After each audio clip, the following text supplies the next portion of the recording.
Sono veramente molto onorato di questo premio che, come ho detto ieri, è un punto d'arrivo di un processo che è iniziato nel 2013, quando il Consiglio regionale ha avuto per la prima volta il ruolo autonomo, quindi distaccato dalla Giunta, e quindi ha permesso di avere un proprio sistema di valutazione. Un sistema di valutazione moderno che ha permesso, soprattutto in un'assemblea legislativa, poter misurare, senza avere la variabile della politica, misurare, diciamo, la capacità dei propri lavoratori. E questo è stato possibile attraverso degli indicatori che ci sono stati forniti dalla certificazione ISO 9000, che era già avvenuta negli anni precedenti, ma anche dalla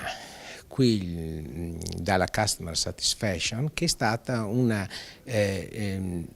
innovazione, perché chiaramente avevamo da chiedere anche ai nostri clienti diciamo interni ed esterni il grado di soddisfacimento del nostro servizio, della nostra attività lavorativa. Per quanto riguarda gli interni, chiaramente sono stati i consiglieri regionali che hanno espresso, quest'anno 44 consiglieri su 51, quindi veramente un numero veramente elevato, hanno risposto a quella serie di domande diciamo che sono state date loro nel corso di una seduta consigliare, e il risultato è stato, diciamo, più che soddisfacente.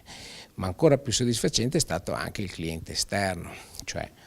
i visitatori di questo palazzo, chi visita le pagine internet del nostro sito, e il tutto ha dato quel risultato positivo che ha permesso poi di procedere alla valutazione che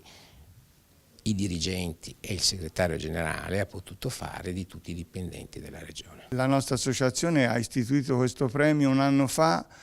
proprio per stimolare i manager o i direttori, nel caso di queste entità complesse, se si vuole, e anche con obiettivi molto sfidanti per i cittadini, per mettere in campo le loro buone pratiche. La buona pratica del Consiglio regionale del Veneto è tra le 5 che sono state scelte. È un onore per me, come rappresentante dell'associazione,